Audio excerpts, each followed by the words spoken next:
Press conference বাতিল করেছে পাকিস্তান দল। এদিকে দরজা বন্ধ করে নাকি ঘুমাবে ভারতীয় খেলোয়াড়রা। এশিয়া কাপের হাই ভোল্টেজ ভারত পাকিস্তান ম্যাচের আগেই উত্তেজনা এখন তুঙ্গে। তবে তা যেন শুধুই মাঠের বাইরে। মাঠের বাইরের একের পর এক নাটকে এখন জমে উঠেছে এশিয়া কাপের সুপার ফোর। কখনো হাত না মেলানো নিয়ে দ্বিধা, কখনো সংবাদ সম্মেলন বাতিল করা। সূর্যকুমার যাদব আবার প্রেস কনফারেন্সে এসে বললেন, দলকে বলেছেন রুমের দরজা বন্ধ করে ঘুমাতে, বাইরের সব কথা থেকে দূরে থাকতে, কারণ বাইরে নাকি চলছে কথার যুদ্ধ, যার প্রভাব পড়তে পারে ভেতরের খেলায়। এদিকে ভিন্ন ভেলকিবাজি নিয়ে হাজির হয়েছে পাকিস্তান দলও।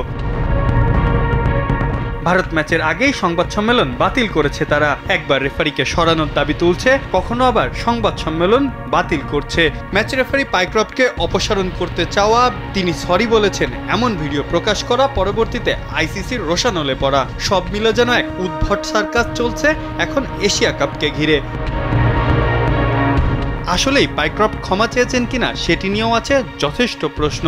পাকিস্তান বোর্ড বলেছে ক্ষমা চেয়েছে, তাই তারা মাঠে নেমেছে, দফায় দফায় মিটিং করে দলকে মাঠে যাওয়ার জন্য রাজি করিয়েছে। কিন্তু আইসিসি আবার বলছে ভিন্ন কথা। ম্যাচ রেফারি এবং ক্যাপ্টেনদের মধ্যে আলোচনার ভিডিওটা প্রকাশ করার যে নিয়ম নেই। তাই তো এখন ক্ষুব্ধ হয়ে উঠেছেন ভক্ত সমর্থকেরা। বলছেন এই দুই দল মাঠে যতটা না লড়ছে তার থেকে বেশি মাঠের বাইরেই পারফর্ম করে যাচ্ছে।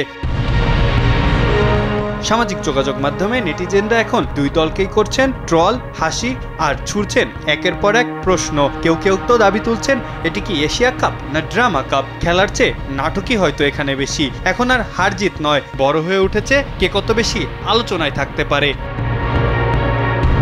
মাহফুজ আহমেদ, কালবেলা।